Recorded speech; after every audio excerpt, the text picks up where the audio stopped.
What's up? It is week 11. Another week with you guys. So very excited. If you are here for the first time, welcome. My name is Seth, and hopefully we will be meeting you guys in person really soon. Right now, you guys are going to get ready to go to your different activities, whether you guys are going to be able to participate in some crafts, some worship time, there's a lesson time, games, and a small group time. Hopefully you guys have a lot of fun with it. Remember, earn those points for your team, and we will see you guys at the end of the night. Hi friends, welcome to week 11. I hope you guys are all doing well and enjoying up and all the wonderful things that you're learning. Well, today we're going to start with our memory verse. It is from the book of Psalms. Oh, I love the book of Psalms. It is Psalms 127 verse 3. Yes, I did say 127 verse 3. And it goes like this: Behold, children are a heritage from the Lord, the fruit of the womb a reward. And for your younger children, you can say, children are a blessing from God.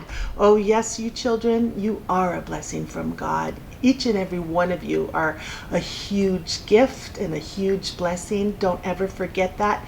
You were born here for a purpose. God has a plan for you. You are a gift. Well, today we're going to learn about Boaz. Now, Boaz, he wanted to be the family redeemer to Ruth. And back in those days, it was kind of funny. I kind of giggled, and you guys might giggle about it too. What you needed to do back then, and you're going to learn more about it, but what they would do is they would exchange their sandals, their footwear. And I'll let your teach you more about that when you hear about it. But yeah, that's what they would do. So for our craft today, I decided that we would make some flip-flops. So what we're going to do is, you inside your craft bag, you're going to have some beads and some pipe cleaners. You're also going to have a piece of cardstock with this in it. You know, you guys might have been looking at that thinking, what are we going to do with that? Well, this is what you're going to do. You're going to make a flip-flop. What you might want to do is you can leave it on the cardstock if you want, or you can simply just cut it out if you would like this. You can quickly cut it out.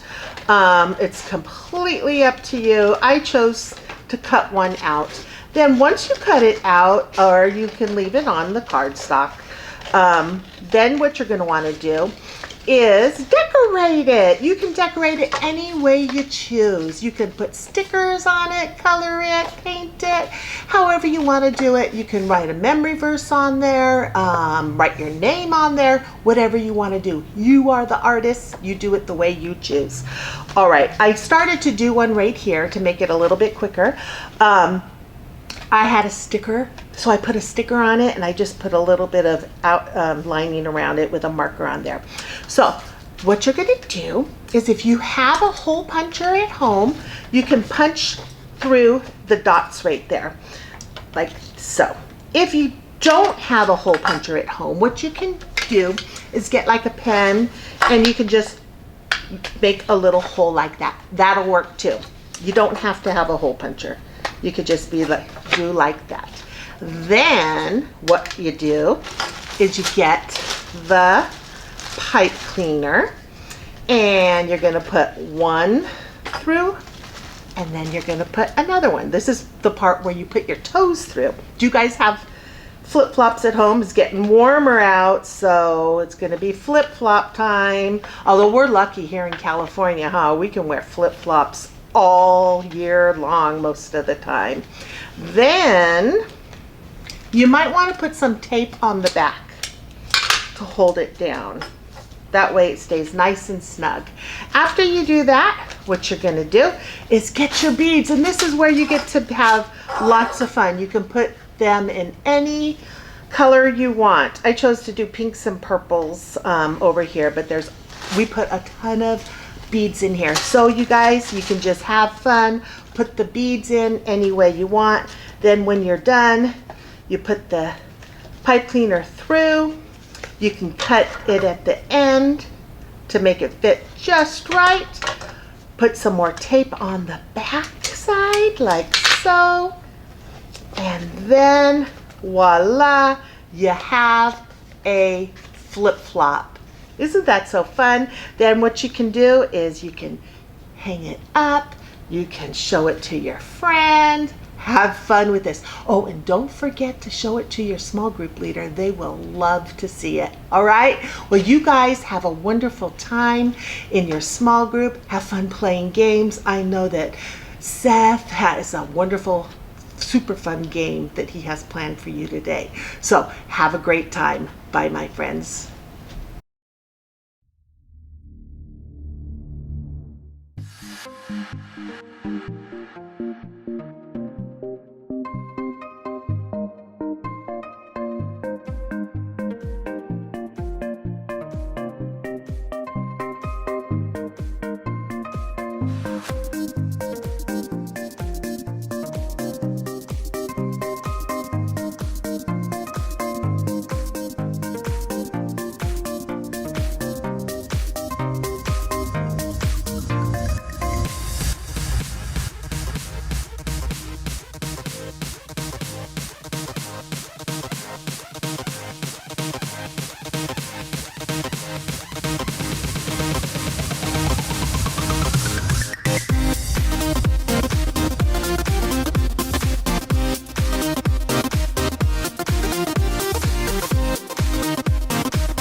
up? Let's go. Glad to have you guys back. Once again, there's something a little bit different about each one of us. Can you find out what that might be? All right. Maybe, maybe not. We'll see. Earn an extra 25 points for your team. Today's game is called Foursquare, or it can be called Three Square, maybe it can be called Two Square. However many people you want to play this game, that's how many squares you're going to need. And it works just like almost just like a regular Foursquare game would. One person is going to be in a square at a time, and they are going to take a ball. Maybe you can take a pillow. Maybe you can take whatever it is that you're allowed to toss inside the house, and you're going to try to land it inside another person's square that is not yours. Every time you get a ball that lands in your square, that is 1 point for that person. So if I land a ball in Evan's square, he gets 1 point. The lowest score will win the game. So we're going to demonstrate how this works. So you must all be seated on the ground. Not on your knees, but fully seated in the ground on your bananas. You are able to move around as you please, but you do have to remain seated. And you're going to toss the ball into someone else's square. I know what you're thinking. There's an open square, no one's in it. If the ball happens to land in that square, you will get a point. Remember, lowest point win. So if you question. Yes. So if you throw the ball in my square, if I throw the ball, and I don't catch it, then and it hits the ground, and it that's hits a the point ground. for you. That's a point for you. A point for me. Lowest score will win. All right. So if I take the ball and I throw it in Evan's square, and you see how it bounced off him and landed, that would have been a point for Evan. He has to catch it in order for so he no has score 1 point, 0 point, 0 point. But if he caught it, 0 points, 0 points, 0 points. It's like golf. Kind of like golf. Low score wins. You don't know where I'm going to throw it. So you can sit back, you can move up however you want to be in your square. Question. Yes. Can you throw the ball really hard at your family member or sibling? Do not or hurt friend? your family members, your siblings, or your friends. Alright. All right. Alright. We'll get situated. Are you guys ready? Ready. Evan, are you ready? Ready. Noah, Let's get are you ready? Woo. Alright, here we go. We're going. Haha. 0, 0, 0. Zero. Yeah, coming your way. Coming your way. Ah. Oh. Oh. Here it comes. Here it comes, Seth. Oh. Oh. 1.00. Okay, ready? Here it comes. Here it comes. Oh. All right. Should we go to the review booth? Is it a catch or no catch? I think it was a good. It was a catch. Catch? It was a catch. Here we go. I'm gonna look this way. Ooh. Oh, nice All right. catch.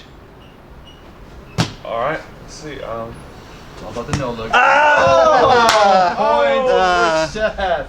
So this will be a timed-based game. You will play to a certain time designated. Oh, whoa, whoa! Almost lost it. Very good.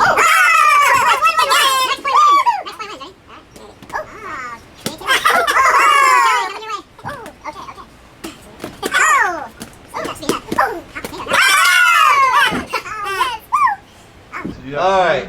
1. I have 2, 1, and 1. That's how the game is played. Hopefully you guys have a lot of fun with it. See you next week.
Corinthians, Galatians, Ephesians, Philippians, Colossians, 1st and 2nd Thessalonians, 1st Timothy, 2nd Timothy, Titus, Philemon, and Hebrews, and James, and 1st Peter, 2nd Peter, 1, 2, 3 John, Jude, and Revelation, 1, 2, 3 John, Jude, and Revelation.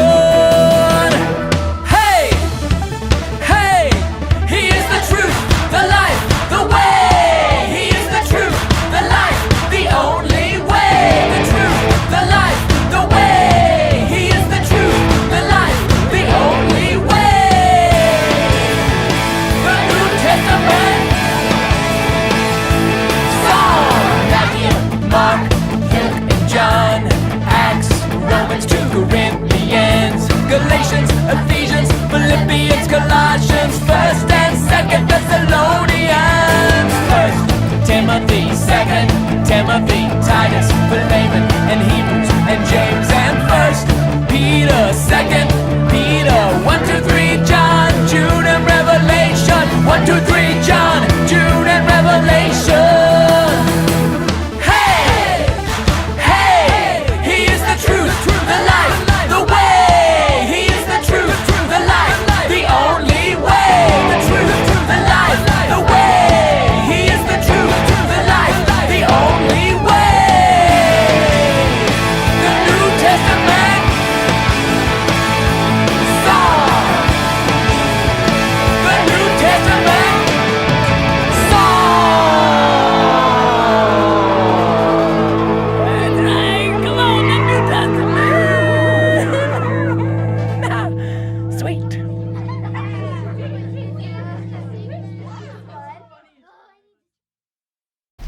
Hey guys, welcome to week 11.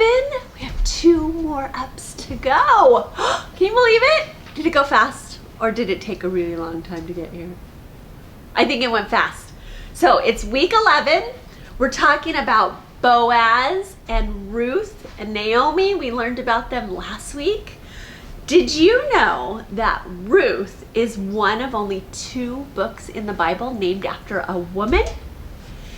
And did you know that we all sin because our sin can't, and because of our sin, we all sin. And because of our sin, we can't have a relationship with God. And God knew that we would sin. However, God is always at work, right? God is always at work. God had a plan, and part of that plan was with Ruth. Ruth is an ancestor of Jesus. We learned that last week, right? We can be thankful that God had a plan, and part of the plan included Ruth. We can remember that God is always at work. So let's learn more. Our Bible story comes from the book of Ruth in the Old Testament. It's from chapters 3 and 4. So let's listen. We're going to hear how God used Ruth and a man named Boaz as part of his plan. Okay? Let's see. Naomi knew that Boaz was one of the family redeemers. He could help Naomi and Ruth.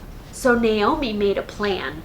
She had Ruth wash and wear her best clothes. Then she sent Ruth to ask Boaz to be their family redeemer. If he agreed, he would buy some land so that Naomi needed to sell, and Boaz would also marry Ruth. Ruth did as Naomi instructed. Boaz explained that there was a closer family redeemer, and first Boaz had to give the other man an option to redeem Ruth and Naomi. Boaz gave Ruth some barley and sent her back to Naomi. Ruth told Naomi everything that happened. Naomi responded, "He won't rest until he takes care of this today." Boaz went to the gate of the town to wait for the family redeemer. When the redeemer arrived, Boaz asked him to sit down along with 10 of the town elders. He told the man, Naomi has returned home. She is selling a piece of land that belonged to her husband. I wanted to tell you so that you could buy it back here in the presence of the elders. If you want to redeem it, do it. If you do not, tell me and I will redeem it. The man responded, I want to redeem it. Then Boaz added, when you redeem the land from Naomi, you must marry Ruth from Moab. The Redeemer changed his mind. The man did not want to marry Ruth and told Boaz, take it, because I can't redeem it. To make the deal official, the Redeemer removed his sandal and told Boaz to buy the land. Boaz immediately told the elders of the town that he was redeeming the land that Naomi had and was marrying Ruth. So Boaz married Ruth, and they had a baby named Obed. The women of the town told Naomi, praise God, he has not left you without a family redeemer. God will always care for you. God had not forgotten Naomi and her family. Later, Obed had a son named Jesse. Then Jesse had a son named David. David was a king of Israel and was part of the family of Jesus. Isn't that amazing? Such a great story. I love the story of Boaz and how he redeemed Ruth. Let's pray. Thank you, God, for the Bible. Thank you that we can read stories like this one about Ruth and Boaz and understand how you take care of others and how you want us to help take care of others. Thank you for always being at work in our lives and help us to love others like you love us. Amen. All right, guys, have fun in your small group, and I'll see you next week for our last up. Bye-bye. That does it. That is week 11 wrapped up. Hopefully you guys had a lot of fun. Let us see your crafts. Maybe post a picture of it on Facebook so we can look at what you guys made, those beautiful creations. Next week is our last week of Up. So very sad to end it, but excited that maybe next time we see you guys, it will be in person. Now, next week is our final dress-up night for the season. Final dress-up night for the season. And this one happens to be one of my favorite movies. It's representing one of my favorite movies out there. Let me know if it's one of your favorite movies as well. But it is a Star Wars dress-up night. That's right, you can dress up as a character from one of the Star Wars movies. If you don't want to dress up as a character, that's alright. Dress up as a Jedi, or make up your own character and let us know what movie you might be in and what character that might be. Hopefully you guys have a lot of fun with that, and we will see you guys next week.